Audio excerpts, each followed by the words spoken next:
नमस्कार मेरे प्यारे साथियों। आज हम कंकाल तंत्र के बारे में कुछ बताने जा रहे हैं।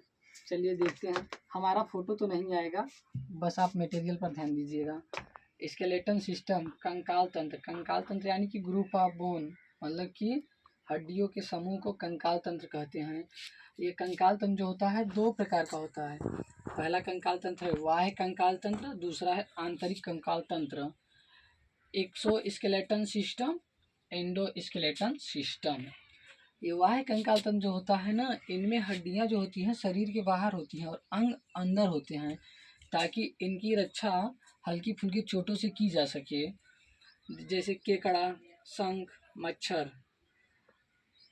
केकड़ा केकड़ा देखिए वो थोड़ा टाइट टाइट होता है, उसका मतलब कि ऊपर उसके कंकाल तंत्र उसका होता है, ताकि मान लीजिए हल्की फुल्की चोट लगे तो तुरंत ही उसकी मृत्यु ना हो जाए। मच्छर कभी भी बैठता होगा, कभी कभी मारते होंगे, बाद में छोड़ते होंगे तो उड़कर चला जाता होता। फोटो कॉपी छोड़कर अपना ले लो, हमारा फोटो कॉपी है, देखते रहो, छोड़ के जाता है ना। तो ऐसे मच्छर का कंकाल तंत्र जो है वाह्य कंकाल तंत्र है। काकरोच का वाह्य कंकाल तंत्र है। काकरोच वकरोच छुइएगा मत, लेकिन कभी कदा छड़ी के माध्यम से टच करिएगा, कड़क कड़क लगेगा। बिच्छू बिच्छू का कंकाल तंत्र वाह्य कंकाल तंत्र होता है।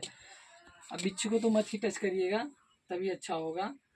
यदि मान लीजिए टच करने की इच्छा है तो भाई जाकर छू लीजिएगा, उसको दाब के देख लीजिएगा वाह्य कंकाल है कि अंतः कंकाल है, पता चल जाएगा आपको। तिलचट्टा भी मतलब कि वाह्य कंकाल में आता है। खटमल, पहले जमाने में खटिया उटिया में पढ़ा करती थी, अब तो नहीं पढ़ते हैं। खटमल।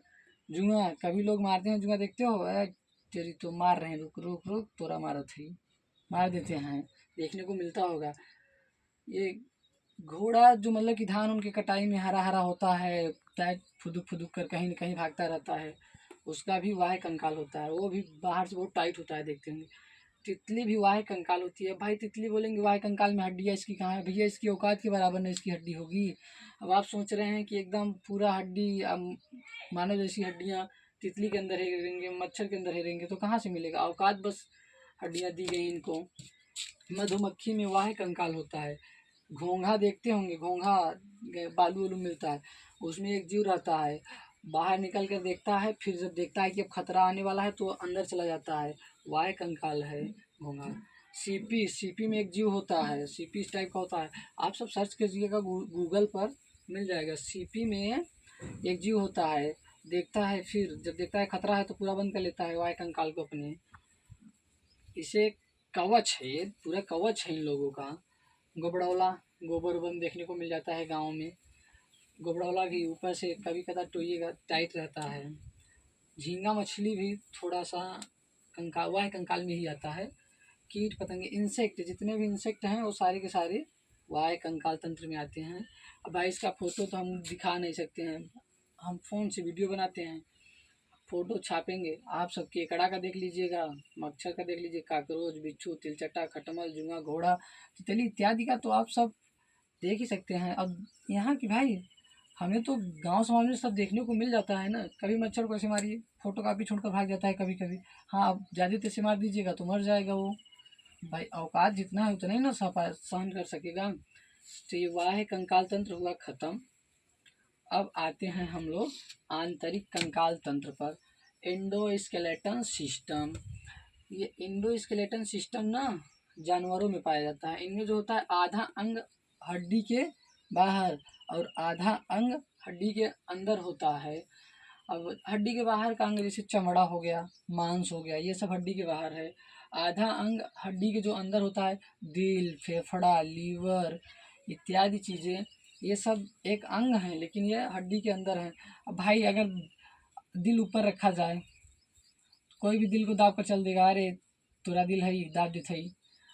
फेफड़ा बाहर है, कोनो आई के टच करेगा, अरे फेफड़वा है तुम्हार, देखते हैं फेफड़ा, ये देखो कैसा कर रहा है। तो मतलब कि इसके सुरक्षा के लिए इसे मतलब कि एक कवच प्रदान करता है हड्डी आंतरिक अंगों को, वरना कोई भी दाब कर चेक करेगा, अरे तुरा फेफड़वा आता है तो दिल है, ये देखो किडनी है इसका, तो ये सब गलत हो जाएगा। तो इसीलिए आधा अंग जो है हड्डी के अंदर है, जो जरूरी अंग है वो हड्डी के अंदर है। अब भाई फेफड़ा दाबेगा तो दर्द तो करेगा। आगे देखते हैं, ये जानवर जानवर, अब हम सब भी जानवर ही, बस बशर्ते बुद्धिजीवी मानो, बुद्धिजीवी जानवर हैं, मानो तो हैं ही, हम सब बुद्धिजीवी जानवर हैं। और जितने भी जानवर हैं वो सब एंडोस्केलेटन सिस्टम में आते हैं। तो हम भी जानवर हैं, शेर, कुत्ता, बकरी, बिलार, सब कुछ एंडोस्केलेटन सिस्टम में आता है। एक कछुआ है, ये अपवाद में है। ये देखिए, ये मतलब कि सही से स्ट्रक्चर बना नहीं पाता हूँ मैं। ये जो कछुआ का वाह कवच देखते होंगे, आप सब देखे होंगे, कभी कभी पानी में होता है। तो ये जो होता है, ये तो भाई वाह कंकाल तंत्र हो गया। यहाँ ये कभी कभी ये मुंडिया निकाल कर अपना झांकता रहता है। तो ये जो मुंडिया है ये आंतरिक कंकाल तंत्र है। पैर इसके आंतरिक कंकाल तंत्र के हैं, दोनों पैर, जो जितने पैर हैं। और ये जो है ये वाह कंकाल तंत्र, यानी ये अपने ज़रूरत के हिसाब से, पहले तो मेनली ये वाह कंकाल तंत्र में ही है। इसका मुख और पैर एंडोस्केलेटन सिस्टम में, आंतरिक कंकाल तंत्र में है। तो देख रहे हैं, कछुआ हो, कछुआ अंदर बाहर चला, ये वाह कंकाल तंत्र भी है और आंतरिक कंकाल तंत्र भी है। थोड़ा सा रोकिएगा वीडियो को। वाह कंकाल तंत्र, आंतरिक कंकाल तंत्र हो गया था। अब इसमें देखते हैं कंकाल, मतलब कि अब ह्यूमन में देख लेते हैं, जेन्युइन बातें, ह्यूमन स्केलेटन सिस्टम, कंकाल। ये जो कंकाल बना होता है ये अस्थियों का बना होता है। हिंदी में अस्थि कहते हैं, उर्दू में हड्डी कहते हैं, इंग्लिश में इसी को बोन कहते हैं। अस्थि हिंदी हुआ, उर्दू हड्डी हुआ, बोन इंग्लिश हुआ। ये हड्डी, ये जो हड्डियाँ होती हैं दो प्रकार की होती है, कमज़ोर, एक मजबूत। तो जो कमज़ोर हड्डी होती है वो उपास्थि होती है, कार्टिलेज। जो एक कमज़ोर हड्डी है ना, इस ये मतलब कि बहुत सॉफ्ट होता है। उपास्थि जो है बहुत सॉफ्ट होता है। तो कमज़ोर हड्डी में उपास्थि, कमज़ोर हड्डी यानी कि उपास्थि। उपास्थि जैसे नाक पर, नाक की हड्डी देखिए, है हड्डी लेकिन ये उपास्थि है। कान की हड्डी देखिए, उपास्थि है। तो ये कान, नाक और बड़ी हड्डियों के मुहाने पर, या जहाँ जोड़े जाते हैं बड़ी हड्डियाँ, वहाँ पर देखिएगा तो सॉफ्ट, मतलब कि कुछ कुछ सॉफ्ट होता है। तो वो जो होता है ना उपास्थि होता है। जैसे कोई मुर्गा उर्गा कटवा कर लाता होगा, पकाता होगा, उसके बाद जब उसकी हड्डी खाता होगा तो देखिएगा पाँच, तीन चार कुकर, जब तीन चार सीटी मारता होगा कुकर, उसके बाद वो निकालता है। तो ये बगल बगल, हर मान लीजिए ये हड्डी हुआ, ये हड्डी हुआ, तो ये ऐसे इस साइज़ का जो आकार होता है यहाँ तक, फिर इस साइज़ का आकार जो है यहाँ तक, ये उपास्थि होता है, ये सॉफ्ट होता है ना। देखिए यहाँ तक चबाते चले जाता है वो, इधरों से दोनों तरफ से चबा लेता है। फिर तो जब ये थोड़ा सा टाइट, टाइट हार्ड होता है, भाई हड्डी है ये तो उपास्थि थी, खा गया। तो जो मतलब कि कान, नाक और बड़ी हड्डियों के कोनों पर पाया जाता है। कान नाक में तो भाई उपास्थि पाया जाता है, लेकिन बड़ी हड्डियों के जहाँ जुड़ाव होता है वहाँ भी उपास्थि पाया जाता है, ताकि नरम से सॉफ्ट तरीके से मुड़े उड़े। तो मतलब कि उपास्थि पाया जाता है। मुर्गा उर्गा खाने वाले देखते होंगे, बढ़िया सुरकते चले जाते हैं यहाँ तक, फिर इधर से यहाँ तक। और तो और कुछ तो ऐसे होते हैं, 7-8 कुकर लगाए, सीटी लगाएंगे, उसके बाद इसको भी कोशिश करेंगे पूरे ही हजम कर जाएं। तो उपास्थि मतलब कि उपास्थि, अस्थि, उपास्थि समझ में आ गई। कार्टिलेज, इसमें कैल्शियम फास्फेट पाया जाता है, लेकिन कैल्शियम की मात्रा थोड़ा ज़्यादा होता है, फास्फेट कम होता है। अब देखते हैं मजबूत हड्डी। मजबूत हड्डी यानी कि अस्थि। अस्थि का अध्ययन, हड्डियों का अध्ययन ऑस्टियोलॉजी के अंतर्गत किया जाता है। हड्डियों में ओसिन नामक प्रोटीन पाई जाती है, हड्डियों में ओसिन प्रोटीन पाई जाती है। देखिए प्रोटीन, थोड़ा सा राइटिंग खराब है लेकिन इसलिए बोल रहा हूँ कि सुन लीजिए। तो हड्डियों में ओसिन प्रोटीन पाया जाता है, हड्डियों में भी कैल्शियम फास्फेट पाया जाता है। हड्डी में मजबूत हड्डी समझ में आ रहा है ना, मजबूत हड्डी यानी कि अस्थि, ऑस्टियोलॉजी के अंतर्गत इसका अध्ययन किया जाता है। इसमें ओसिन प्रोटीन पाया जाता है, इसमें भी कैल्शियम फास्फेट पाया जाता है। जन्म के समय बच्चों में जब पैदा होता है छोटा बच्चा, नवजात शिशु, तो उसमें 300 हड्डियाँ होती हैं, लेकिन वो 6 महीने के अंदर सब जुड़ जाती हैं। फिर बाद में जब वो बाल्यावस्था में आ जाता है तो उसमें 208 हड्डियाँ हो जाती हैं। जब लड़का नवजात शिशु बाल्यावस्था में होता है तो उसमें 208 हड्डियाँ हो जाती हैं। जब वही बड़ा होकर किशोरावस्था में आ जाता है तो उसमें 206 हड्डियाँ हो जाती हैं। जो कि हड्डियाँ आप सबको पता है कि 206 है। लेकिन किसी एग्जाम में यदि पूछ ले जन्म के समय बच्चे में कितनी हड्डियाँ होती हैं तो 300 मारिएगा ऑप्शन रहा तो। और बाल्यावस्था में तो 208, 208 किशोरावस्था में तो 206। और मतलब कि हड्डी में संयोजी ऊतक पाया जाता है, कनेक्टिव टिश्यू। हड्डियों में संयोजी ऊतक पाया जाता है, चमड़े में भी संयोजी ऊतक ही पाया जाता है, ब्लड में संयोजी ऊतक पाया जाता है, तो हड्डियों में संयोजी ऊतक पाया जाता है। इसमें विभाजन होता है, हड्डियों में विभाजन होता है। जो विभाजन होता है उस प्रक्रिया को कहते हैं ऑस्टियोक्लास्ट, पुनर्निर्माण। ये पुनर्निर्माण मतलब कि हड्डियों में विभाजन होता है, ऑस्टियोक्लास्ट होता है, उसी को ऑस्टियोक्लास्ट कहते हैं। पुनर्निर्माण होता है हड्डियों में। इस मतलब कि पुनर्निर्माण जो होता है वो सेंट्रोसोम के कारण होता है। सेंट्रोसोम होता है सेल चैप्टर में अच्छे से। सेल चैप्टर में सेंट्रोसोम क्या, इसी में देखिए सेंट्रोसोम जो होता है, सेंट्रोसोम मतलब हड्डियों, इससे हड्डियों का निर्माण होता है सेंट्रोसोम से। हड्डियों की जो घनत्व होती है 30 साल की उम्र में हड्डियों का घनत्व अच्छा खासा रहता है 30 साल तक। उसके बाद हड्डियाँ थोड़ा सा कमज़ोर होने लगती हैं, तब टूट जाने पर कभी जल्दी जुड़ने उड़ने का चांस कम हो जाता है। तो मतलब कि 30 साल तक हड्डियों का घनत्व ज़्यादा होता है। 30 साल के पहले किसी का हड्डी टूट गया, चलिए ठीक है, जाएंगे प्लास्टर बनवाएंगे। जिप्सम होता है, जिप्सम से जिप्सम को पानी में डाल के बांध देता है, फिर प्लास्टर ऑफ पेरिस बन जाता है। देखते होंगे टाइट हो गया, उसको ग्राइंडर से काटता है, पानी डाल के काटता है। ऐसे झूरे प्लास्टर काट देगा तो हाथ काट देगा ताकि सॉफ्ट कटे। तो प्लास्टर ऑफ पेरिस पर पानी डाल देता है, फिर वो थोड़ा सॉफ्ट हो जाता है, फिर काट देता है। तो पता होगा ना कि जो हड्डियों का अध्ययन ऑस्टियोलॉजी के अंतर्गत किया जाता है। हड्डियों में ओसिन प्रोटीन पाई जाती है, इसमें कैल्शियम फास्फेट होता है। जन्म के समय बच्चों में 300 हड्डियाँ होती हैं, लेकिन बाल्यावस्था में आकर 208 हड्डियाँ हो जाती हैं। वही किशोरावस्था में आते ही 206 हड्डियाँ हो जाती हैं। हम पूरी हड्डियाँ आपको बताएंगे, कहाँ है, कौन कितनी हड्डियाँ हैं, सब कुछ बताएंगे आगे।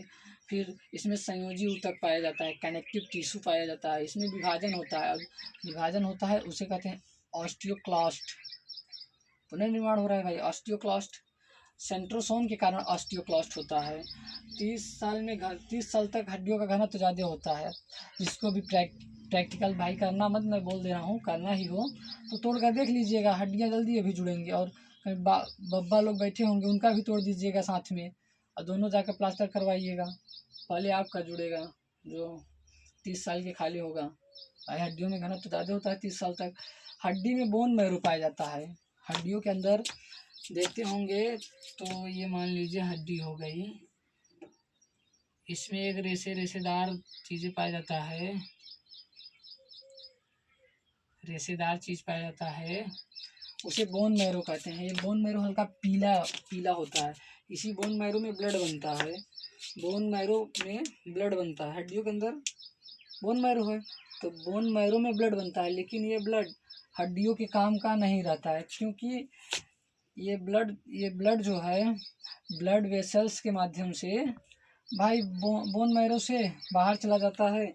फिर हड्डियों को पोषण कहाँ से मिलता है, तब ये बात भाई बनती है कि जब ये जो बोन मैरो है बोन के अंदर है, और बोन मैरो ब्लड बनाया, अब ब्लड बनाया तो फिर ये ब्लड लिया नहीं, तो इसे एनर्जी कहाँ से मिलती होगी। मतलब कि बोन को हमारी एनर्जी मिलती है।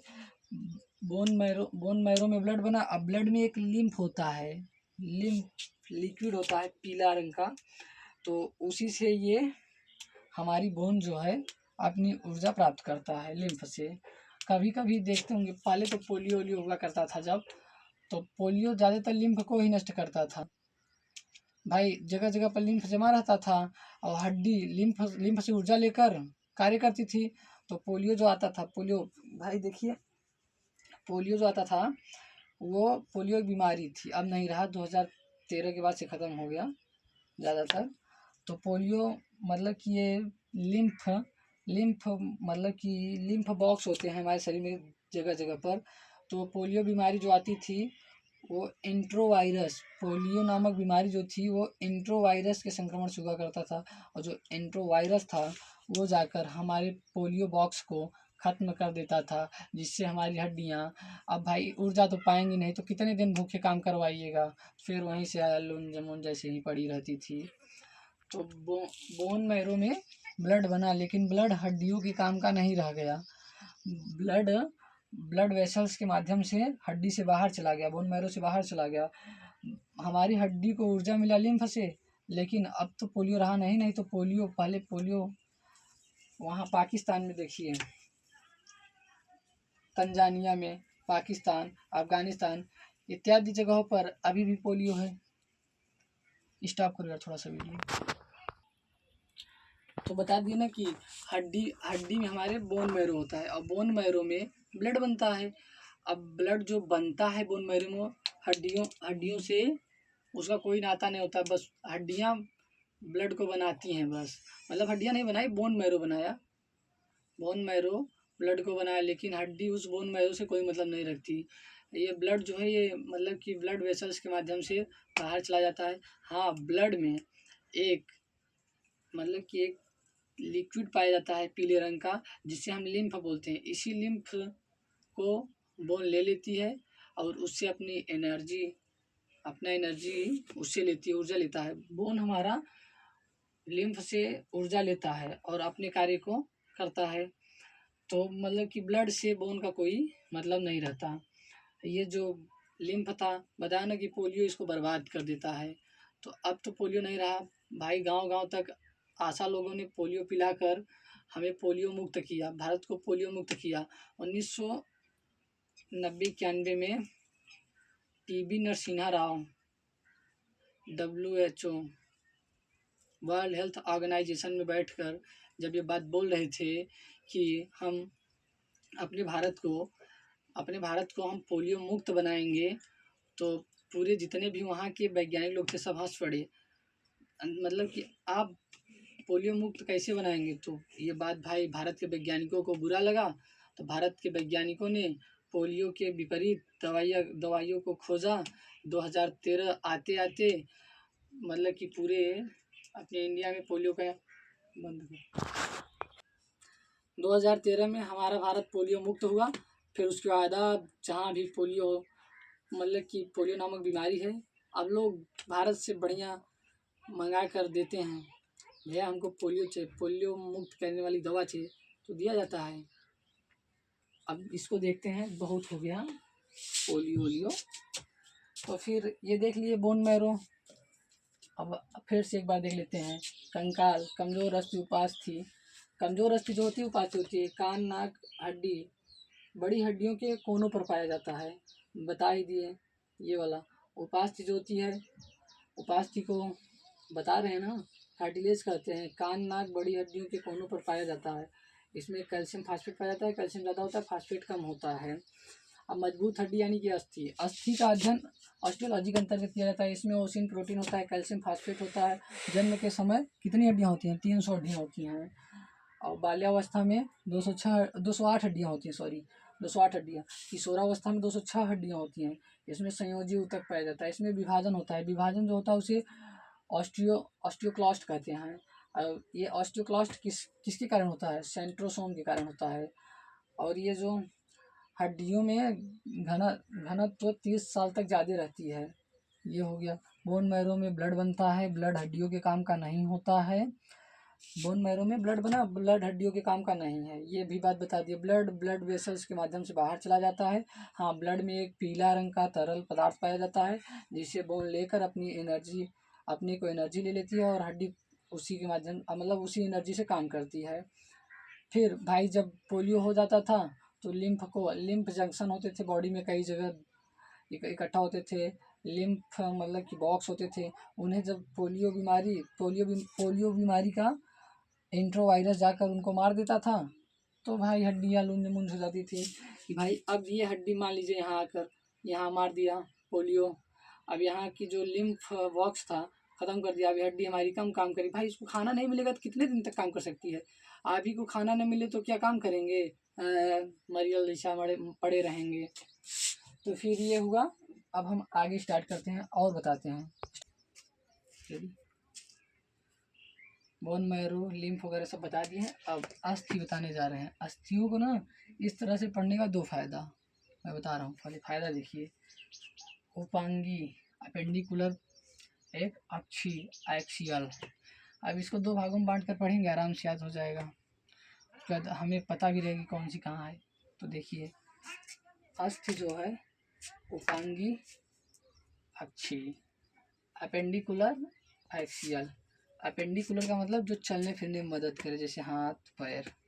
बस इन्हीं हड्डियों को अपेंडिकुलर में पढ़ना है। उपांगी अस्थि में बस हाथ पैर को पढ़ना है। और देखिए कितना बढ़िया, उपांगी जो होंगी 126 हड्डियाँ होंगी। अक्षी जो है 80 हड्डियाँ हैं। एक्सियल ये सुरक्षा प्रदान करती हैं, जैसे ब्रेन को क्रेनियल बोन करता है, मेरुरज्जु को मेरुदंड करता है, मेरुरज्जु यानी बैकबोन मेरुदंड करता है, फेफड़ा को रिब्स करते हैं।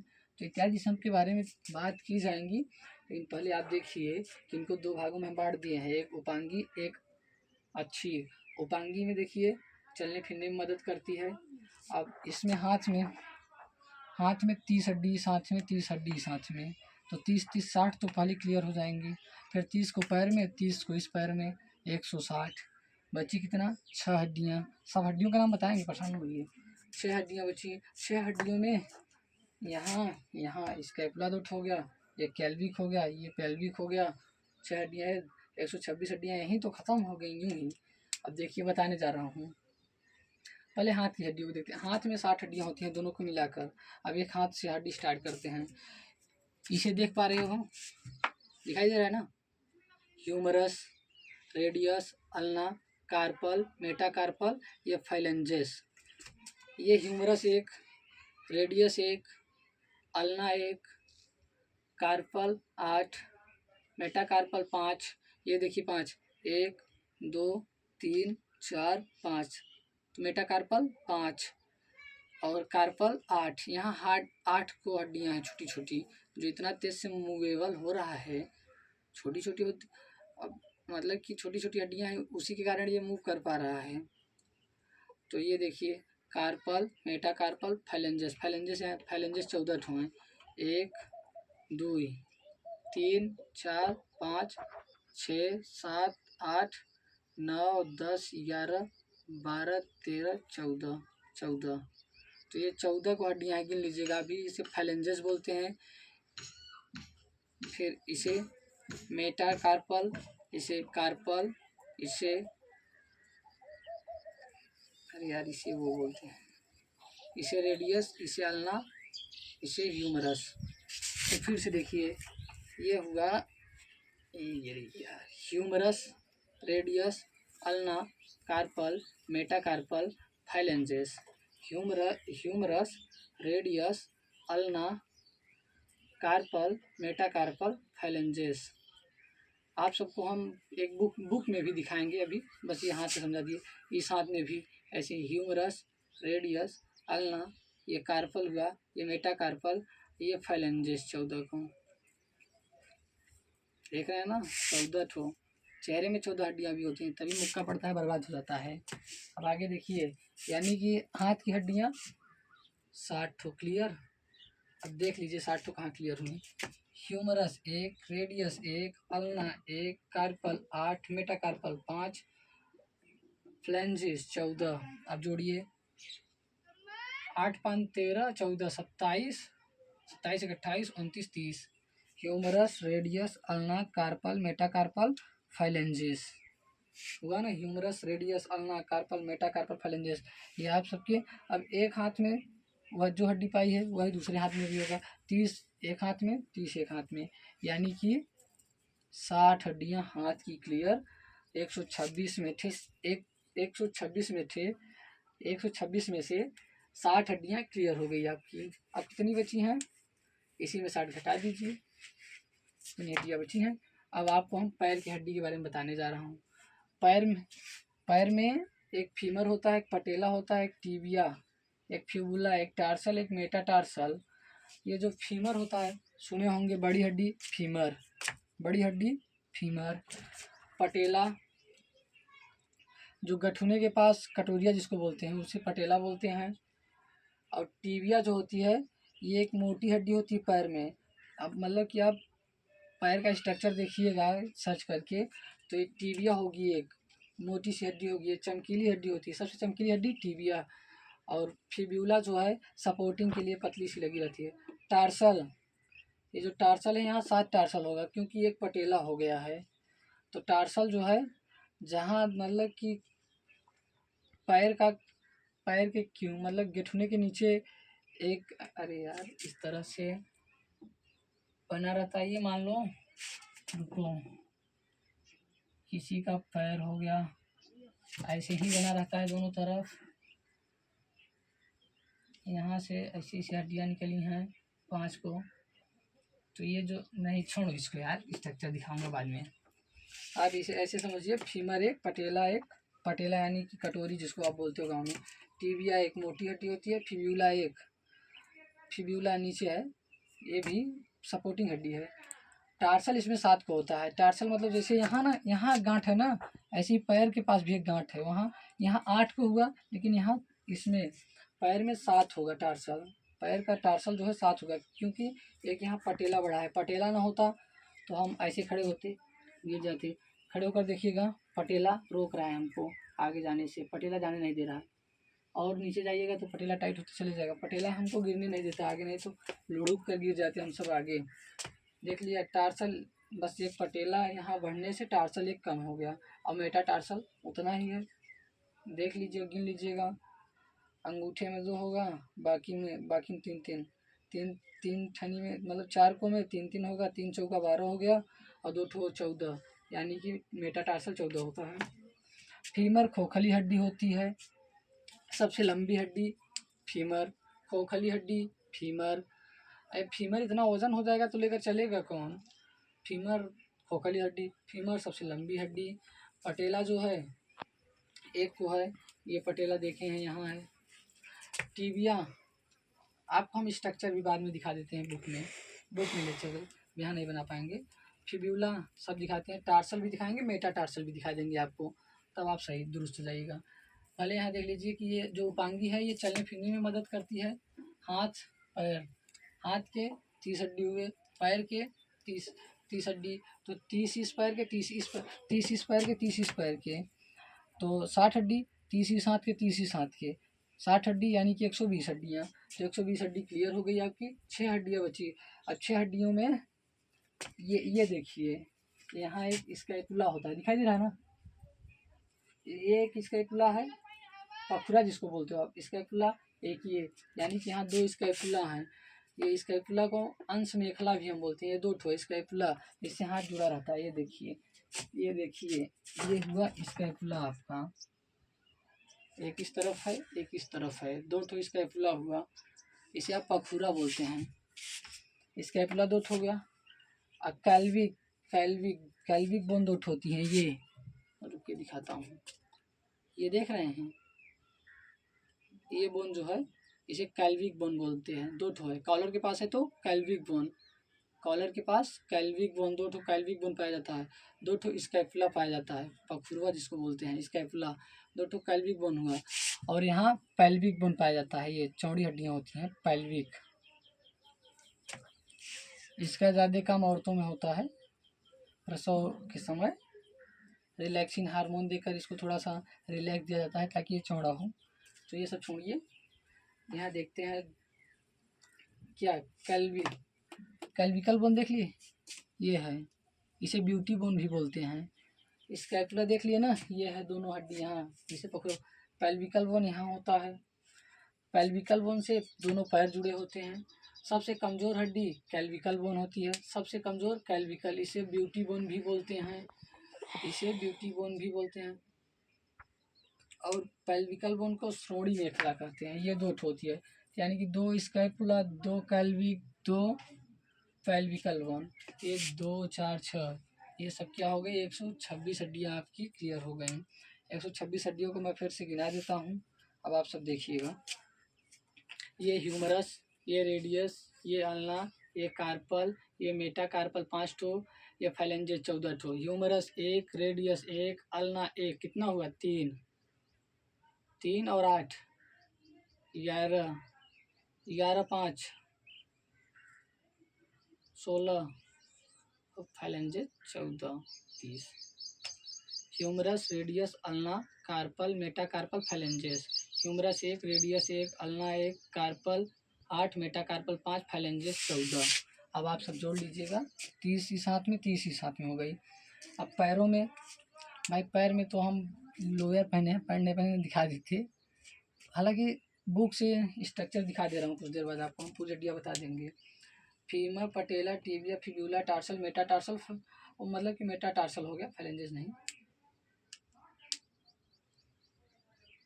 अब ये हुआ 126 हड्डियाँ बता दिए हैं। 2 स्कैपुला है, 2 कैल्विकल है, 2 पेल्विकल बोन है। पेल्विकल बोन यहाँ है कमर के पास, स्कैपुला यहाँ है, पेल्विकल बोन ये हुई आपकी, सॉरी, टिबिया सबसे चमकीली होती है, फीमर खोखला हैंडल होता है, सबसे लंबा होता है ये, और radius, ulna, carpal, metacarpal, phalanges आप देख चुके हैं। अब आते हैं इधर अक्षीय की ओर, एक्सियल बोन, मतलब कि अब एक्सियल में आएंगे तो फिर वहाँ 126 क्लियर कर लें, एक्सियल में आकर 80 तो देखते हैं। ये जो एक्सियल है वो सुरक्षा प्रदान करता है किसी चीज़ को, जैसे ब्रेन को सुरक्षा देता है। क्रेनियम बोन है। मेरुरज्ज, मेरुदंड इसको सुरक्षा प्रदान करता है। मेरुरज्ज एक धागेनुमा संरचना होती है, ये हमारे यहाँ बैकबोन में 31 जोड़ी पाई जाती है। तो और ये फेफड़ा, फेफड़े को रिब्स सुरक्षा प्रदान करता है। तो यहाँ रिब्स यानी कि रिब्स 24 ठो रिब्स है। रिब्स यहाँ अपना अपना गिनिए, अपना अपना मत गिनिएगा। यहाँ जो यहाँ है, यहाँ जो है ये है रिब्स, 12 को इस तरफ 12 को इस तरफ, 12 जोड़ी रिब्स होता है, 24 को रिब्स है। बीचवा में एक स्टर्नम है, स्टर्नम, इसे टाई बोन भी बोलते हैं। स्टर्नम एक ठो लिखे हैं ना, इसे टाई बोन भी बोलते हैं। रिब्स 24 ठो है। ये बैक बोन से भी जुड़ी होती हैं, लेकिन पूरी रिब्स बैक बोन से नहीं जुड़ी होती हैं। 11 नंबर और 12 नंबर रिब्स जो होता है बैक बोन से नहीं जुड़ा होता है, उसे फ्लोटिंग रिब्स कहते हैं। पूरा जुड़ जाएगा तो सांस उसी नहीं ले पाएंगे, सांस ले रहे हैं, सीना फूल रहा है, फिर जब पूरा जुड़ जाएगा तो चारों तरफ से अगर पैक हो गया, फुल कहाँ पाएगा, तो फ्लोटिंग रिब्स होती है 11-12। तो 11 और 12 नंबर नहीं जुड़ी होती हैं, इसी किताब में हम सही से आपको दिखाएंगे। अब ये हुआ रिब्स 24 ठो, स्टर्नम 1 ठो, यानी कि 25 हड्डी यहाँ क्लियर।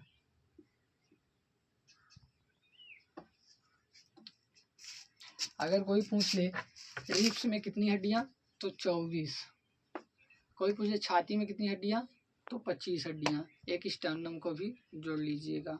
लेकिन रिब्स में पूछा है तो 24 हड्डी। जोड़ा में बोल रहा है रिब्स कितने जोड़ा, तो 12 जोड़ा। और मतलब कि अस्थियों की संख्या पूछ ली है, रिब्स की संख्या पूछ ली है तो 24 बताइएगा, और जोड़ा में पूछे तो 12 जोड़ा बताइएगा। और मतलब कि जब पूरे छाती में पूछ ले तो स्टर्नम को जोड़ लीजिएगा, फिर 25 हो जाएगा आपका, 25 हो गया ये क्लियर। अब बैक बोन की तरफ आते हैं, रीढ़ की हड्डी, जिसे हम सब रीढ़ की हड्डी बोलते हैं, इसे मेरुदंड भी कहते हैं, मेरुदंड। अब इसमें टोटल 26 बोन्स होती हैं, 26 बोन। ये गर्दन के पास से दिखाई दे रहा हूँ ना बस, ये सर्वाइकल है, 7 को सर्वाइकल होता है, 12 तो थोरैसिक होता है, फिर 5 को लंबर होता है। और सैक्रम वैसे तो 4 बोन होता है, लेकिन ये सैक्रम बाद में, मतलब बचपन में जब लड़का पैदा होता है तो बचपन में मेरुदंड में हड्डियाँ 33 पाई जाती हैं, लेकिन बाद में ये सैक्रम 4 सैक्रम है वो 1 सैक्रम हो जाता है। अब कॉकिक्स ये 5 ठो है, लेकिन ये बाद में 1 ठो हो जाता है। कॉकिक्स ही है जो जानवर में पूँछ बना देता है, किसी किसी इंसान में भी पूँछ हो जाता है, लेकिन ऐसे लोगों के लिए अपना वातावरण मतलब कि ठीक नहीं है, तो उन लोगों की मृत्यु भी हो जाती है, वो लोग जिंदा नहीं हो पाते हैं। तो फिर बैकबोन अब देखते हैं, 26 ठो है, पता चला ना बचपन में 33 बैकबोन था, 33 कैसे था। अब देखिए 7 को सर्वाइकल, 12 को थोरैसिक, लंबर हुआ 5, सैक्रम जो था 4 था, कॉकिक्स 5 था। अब जोड़ते हैं, 7, अरे ऐसे जोड़ लो ना, 12 7 19, 19 5 24, 24 4 28, 28 5 33। लेकिन ये जो हुआ सैक्रम, ये 4 का 1 बन गया, और ये कॉकिक्स जो था 5 का 1 बन गया बाद में। बचपना में थी, मतलब कि पूरा, मतलब अब भाई तेल उल लगा कर मीजा जाता है, हम सब गाँव में हर जगह मीजा जाता है। तो फिर ये जो बोन थी, ये दोनों सैक्रम और कॉकिक्स एक एक बोन हो गई। सैक्रम जो था वो 4 का 1 हुआ, कॉकिक्स जो हुआ वो 5 का, 5 बोन थी लेकिन 1 बोन बचा। तो मेरुदंड में बचपन में 33 हड्डियाँ, लेकिन मतलब मेरुदंड में बस पूछ ले तो आपको 26 हड्डियों पर आंसर देना होगा। अब बचपन में पूछ ले तो 33 देना होगा। उसके बाद देखिए 26 ठो, 7 को सर्वाइकल है, सर्वाइकल गर्दन के पास होता है। थोरैसिक जो है 12 ठो, ये रिब्स के पास है। रिब्स भी 12 जोड़ी है, तो बस रिब्स के सामने जितनी हड्डियां हैं बैकबोन में, वो पूरा थोरैसिक है। ऐसे थोरैसिक इसको भी बोलते हैं, पूछ लेगा कभी कभी थोरैसिक में कितनी हड्डियां होती हैं, मतलब कि थोरैसिक में, इसे यार थोरैसिक कैविटी कहते हैं, वक्ष गुहा, चेस्ट को। तो अगर ऐसा पूछ लिया कि थोरैसिक कैविटी में कितनी बोन होती हैं, तो आपको 25 मारना होगा। या पूछ लिया चेस्ट में कितनी हड्डियाँ होती हैं, तो 25 मारना होगा। रिब्स पूछा तो 24 मारिएगा, स्टर्नम पूछा तो 1 ही मारिएगा, स्टर्नम 1 हड्डी, टोटल 25 हड्डी होगा। रिब्स स्टर्नम को मिलाकर 25 हड्डी होगा। जब छाती में पूछेगा तब आप 25 मारिएगा, अदरवाइज रिब्स पूछा है तो 24, जोड़ी में पूछा है तो 12, बैकबोन 26, इसमें सर्वाइकल है 7, थोरैसिक है 12, लंबर है 5, सैक्रम है 1, कॉकिक्स है 1। तो ये देखिए 26 बोन हुआ, 12 7 19 5 24 25 26, ये 26। अब ये मेरुदंड जो है मेरुदंड में 31 जोड़ा मेरुदंड ये है, देखिए यहीं से खड्डी गई है, इसी में 31 जोड़ा मेरुरज्जु होता है। मेरुरज्जु अलग चीज़ है। मेरुरज्जु जो गया है वो मतलब कि हमारे, मतलब एक तो दिमाग हमारा ब्रेन हुआ यहाँ, एक इसको भी ब्रेन ही मानिए, छोटा ब्रेन यही है। सुई ऑपरेशन करते वक्त मान लीजिए यहाँ ऑपरेशन करना है, तो इसको यहीं यहाँ जगह इंजेक्शन दे दिया जाता है, ताकि अब ये जो है इधर ऑपरेशन कहीं भी होगा बॉडी में, यहाँ इंजेक्ट कर देंगे तो ये जो मेरुरज्जु है ना, संदेश लेकर नहीं जा पाएगा, लेकर आएगा लेकिन यहीं तक लेकर आएगा, ब्रेन को नहीं देगा। फिर ब्रेन को नहीं देगा, आपका ऑपरेशन सक्सेस होगा, अच्छा हुआ तो सक्सेसफुल, अदरवाइज भाई अब डॉक्टर की मर्जी।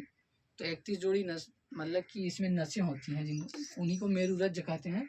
ये इन मेरुरज्जुओं का जो रक्षा कवच है वो मेरुदंड है। मेरुदंड के अंदर गई हैं ये 31 ठो, मतलब कि एक धागे नुमा संरचना है, वही गया है इसमें मेरुरज्जु गया है मेरुदंड के अंदर।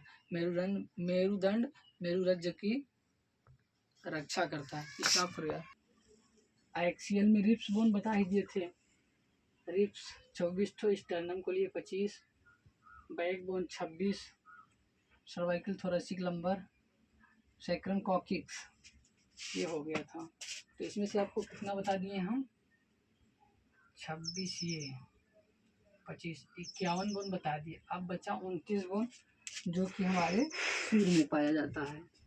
अब 29 बोन को हम आपको बढ़िया से बताते हैं। 29 बोन में पहला बोन गिनना शुरू करिए, कि मतलब कि 29 बोन में से देखिए हेड सिर यानी कि 29 बोन, तो 3 इस तरफ 3 इस तरफ, मैलियस इनकस स्टेपिस,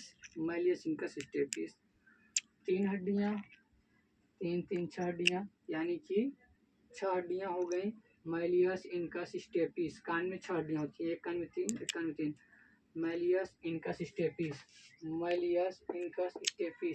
और सबसे छोटी हड्डी जो होती है कान की, स्टेपिस। ये इस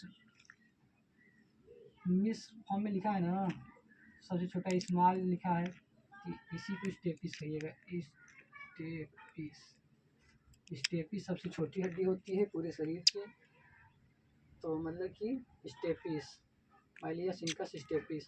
कान में 6 हड्डियाँ, एक हड्डी आपके यहाँ पाई जाती है, ये भी सिर में ही आती है, ये देख पा रहे होंगे, ये हड्डी है हॉइड बोन।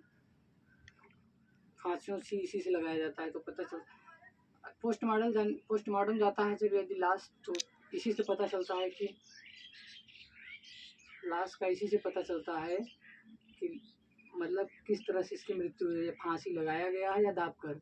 भाई जब दाब कर मारा जाएगा तो इधर की हड्डियाँ टूटेंगी, जब फांसी लगाता है ना तो हार्ट बोन टूटता है। तो लोगों को पता चलता है अरे कैसे बता दिया, ऐसे ही बताता है वो, भाई जानकार है। हार्ट बोन को देखा, उसके बाद इधर देखा तो नहीं टूटी थी, हार्ट बोन टूटा था। फांसी हार्ट बोन से टूटती है। फांसी में मतलब कि हार्ट बोन टूट जाता है तो मतलब इंसान की मृत्यु हो जाती है। हालांकि वो सब बातें अलग हैं। यहाँ देखिए तो कान की 6 हड्डियाँ, एक ये 6 + 1, ये 7 हड्डियाँ हो गई आपकी। सिर में 29 हड्डियाँ थी, जिनमें से 7 हड्डियाँ हमने पढ़ लिया। अब 7 29 मतलब कि 29 में से 7 घटाइए, 22 हड्डियाँ। 22 हड्डी खोपड़ी में है। अब खोपड़ी भी 2 भागों में है। एक तो चेहरा है, कपाल है। कपाल यानी कि जो नहीं कपार गाँव में कहते हो, जहाँ बाल का जमाव जहाँ होता है उसी को कपाल कहते हैं। ये पूरा कपाल है। इसमें 8 हड्डियाँ हैं। इसमें 8 हड्डियाँ हैं जो कि देखने को मिल रहा है। फ्रंटल एक है, पेराइटल एक, फ्रंटल, ये हुआ frontal 1 bone, parietal 2 bone, occipital 1 bone, temporal है ये, टेम्पोरल 2 बोन, स्फेनॉइड जो होता है ये यहीं पाया जाता है, स्फेनॉइड यहाँ। और ये जो है एथेमॉइड, ये आँख के पीछे पाया जाता है, सीध में आँख के इधर पीछे पाया जाता है। इथेमॉइड आँख के पीछे पाया जाता है, स्फेनॉइड इधर पाया जाता है, और टेम्पोरल जो है यहाँ है, ऑक्सीपिटल यहाँ है। देखिए frontal, parietal, occipital, temporal.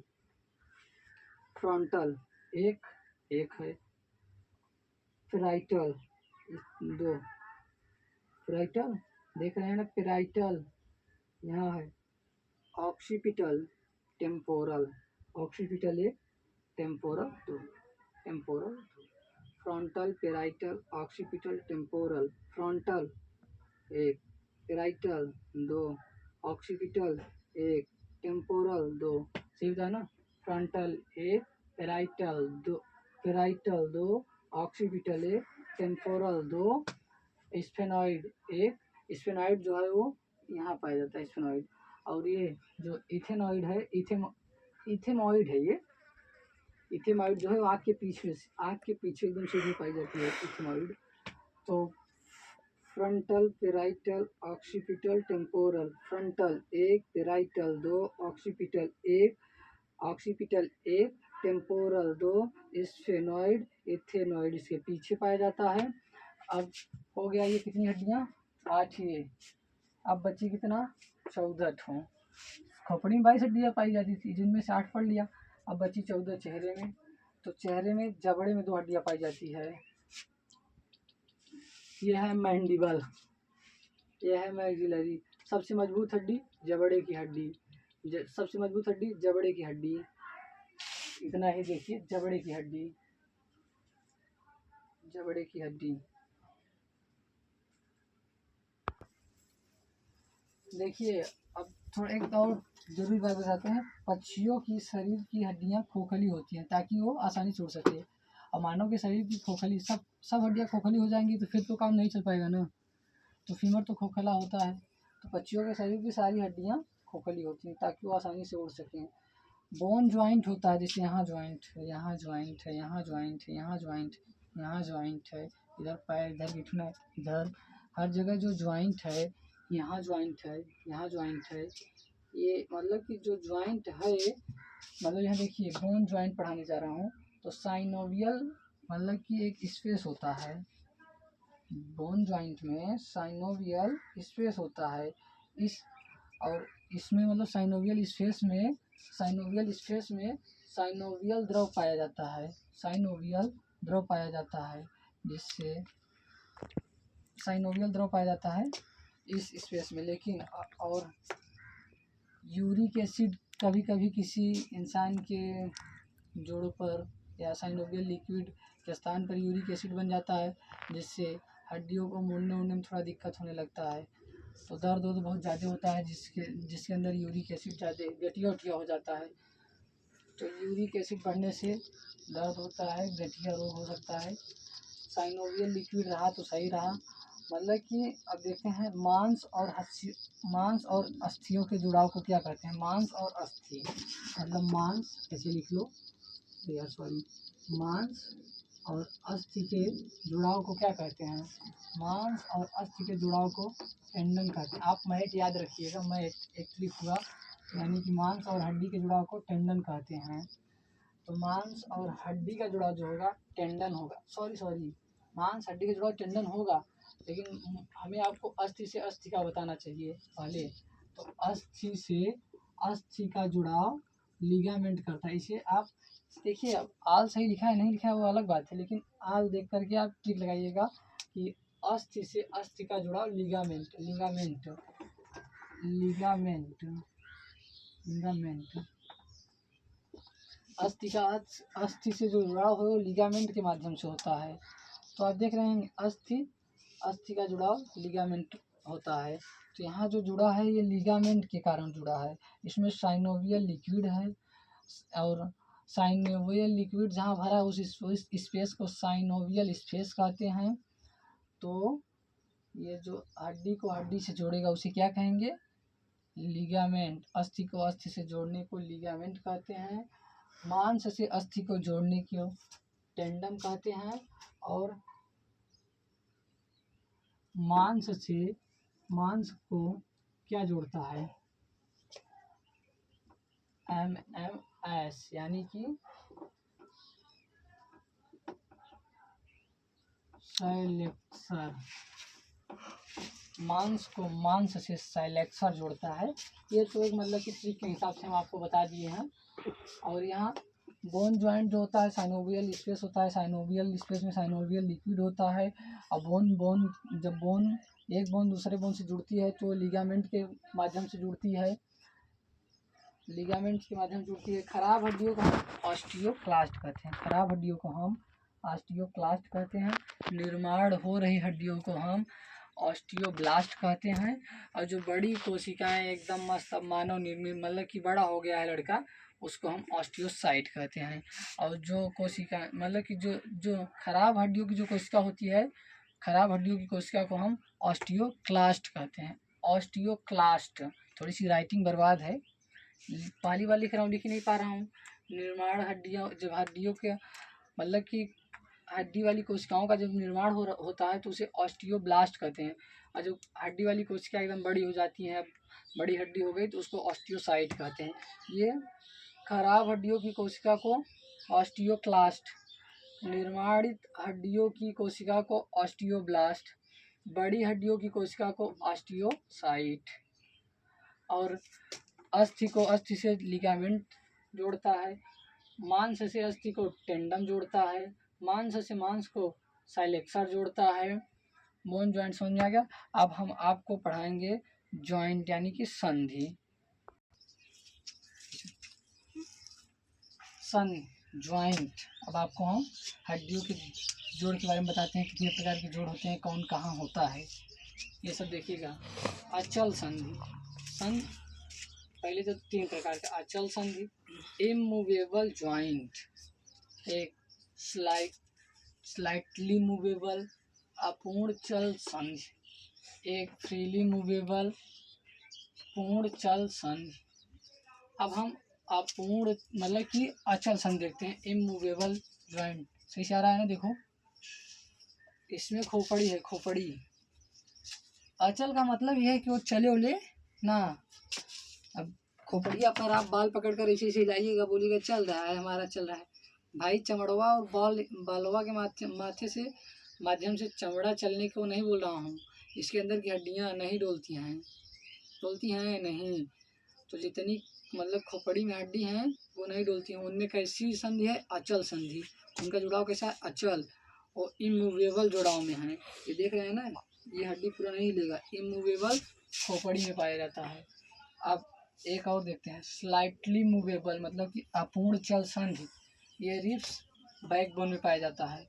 Slightly movable जो अपूर्ण चल संधि है ये रिब्स में पाया जाता है। ये जो छाती है ऐसा तो नहीं है ना कि नहीं अचल है भाई। हाँ, पूरी तरह से नहीं। अब पूरी तरह से डोलता तो कोई भी अगर दा देता, अरे तो फेफड़ा अंदर वाला दबी जाता। आई हो माई, आई हो बाबू करे लगते हैं सब। तो ये जो है ना फेफड़ा, मतलब कि ये जो रिब्स है ये अपूर्ण चल संधि है, मतलब कि पूर्ण रूपेण नहीं चलता। हाँ, थोड़ा बहुत फूला अचक गया, मतलब कि चलता है। बैकबोन, मतलब कि बैकबोन बहुत छोटी छोटी हड्डियां हैं, देख रहे हो ना, थोड़ा बहुत चल ले रहे हैं। तो बैकबोन जो है अपूर्ण चल संधि में आता है। भाई पूरा चलता तो चारों तरफ है 380 360 डिग्री कोई घूम जाता है। लो हो, हम घूम गई। हाँ देखो इधर। तो बैकबोन और जो ये है रिब्स, ये दोनों, इनमें अपूर्ण चल संधि होता है। और एक देखिए फ्रीली मूवेबल, मतलब कि पूर्ण चल संधि, फ्रीली मूवेबल जॉइंट जो है पूर्ण चल संधि। देखिए इसको, एक मिनट, थोड़ा दिक्कत हो गया। फ्रीली मूवेबल देख लीजिए, इसे परफेक्टली मूवेबल भी कहते हैं। पूर्ण चल संधि, ये पूर्ण चल संधि जो है कई टाइप्स का होता है। तो देखिए इसके टाइप देखिए, पहला टाइप से ball and socket. Ball and socket, ये बॉल एंड सॉकेट वाला जो टाइप है फ्रीली मूवेबल का है। एक पहला भाग ball and socket. Ball and socket अब भाई हम थोड़ा सा कम समझा सकेंगे क्योंकि हमारे पास वो मतलब कि स्केलेटल सिस्टम में कंकाल तंत्र तो दिखाता हाथ में निकाल कर उसका। यहाँ एक मतलब कि जो ये हाथ है, यहाँ इसे निकालेंगे तो एक बॉल की तरह मिलेगा, और इस अंदर यहाँ सॉकेट जैसा रहेगा। उस बॉल को अंदर डालेंगे फिर ज्वाइंट हो जाता है, फिर भाई मांस चमड़ा वमड़ा लगा कर सिल दिया जाता है। तो बॉल एंड सॉकेट जो हुआ, ये हाथ को कंधा से जोड़ता है। बताए थे ना कि यहाँ कंधे में स्कैपुला पाया जाता है, स्कैपुला अंश मेखला। तो यहाँ जो ये जुड़ रहा है ये बॉल एंड सॉकेट का जोड़ है, बॉल एंड सॉकेट से जुड़ा है। ये इसमें एक बॉल टाइप का होगा गोला सा, फिर यहाँ एक मतलब कि खाली स्थान होगा जिसे हम सब सॉकेट बोलेंगे। उसी में से बैठा कर फिर मांस चमड़ा उतर जो भी है बैठा कर सब ऑपरेशन कर देते हैं, बॉल एंड सॉकेट का ज्वाइंट हो जाता है। तो हाथ को कंधा से जोड़ता है। बताए थे ना कि कंधा में स्कैपुला पाया जाता है, इसी स्कैपुला से इस हाथ को जोड़ा। अब पैर को जो है, पैर को कमर से जोड़ा जाता है, पैर को कमर से जोड़ा गया है। आप सब अपना देखिएगा। तो पैर से कमर को बॉल एंड सॉकेट द्वारा जोड़ा गया है। पैर and Qamar ball and socket, हाथ एंड कंधा ball and socket. Ball and socket जो ज्वाइंट है वो कहाँ कहाँ है, पैर में है, हाथ में है, ये हुआ। अब सैडल देखते हैं। सैडल मतलब कि ये स से समाप्त होता है, बॉल एंड सॉकेट एस पर समाप्त हुआ, एस से स्टार्ट हो गया। तो इसी का छोटा रूप इसको समझ कर चलिएगा सैडल को। बॉल एंड सॉकेट हाथ पैर में हुआ। अब देखिए सैडल छोटा रूप है, तो हाथ के छोटे चीज़ में सैडल काम कर रहा है। ये दिखाई दे रहा है ना, हाथ दिखाई दे रहा है, देखिए नाच रहा है ना, इसमें सैडल है। कंदुक खलिका, ये मतलब कि चारों ओर मूव कर पा रहा है, यानी कि ये कैसा है, सैडल जॉइंट है, यानी कंदुक खलिका संधि है इसमें अंगूठे में। अब एक और देखते हैं अगला, हिंज यानी कि कब्जा, जैसे गेट उट में कब्जा लगा होता है, हिंज। देखिए क्योहनी में एक हड्डी बड़ी है, ये हड्डी बस इसे यहीं रोक देगी, आगे नहीं जाने देगी। एक तरफ कब्जा टाइप लगा है, जाने दे रहा उस तरफ ज़्यादा तो फिर घूम कर चला जाता उधर। पैर में देखिए, पैर में नहीं घूम रहा है, घूमता तो गिरिए जाते सब। तो ये कैसा हुआ, हिंज यानी कब्जा लगा है। केहुनी और ठेहुना या गेठुना, इन दोनों में कैसा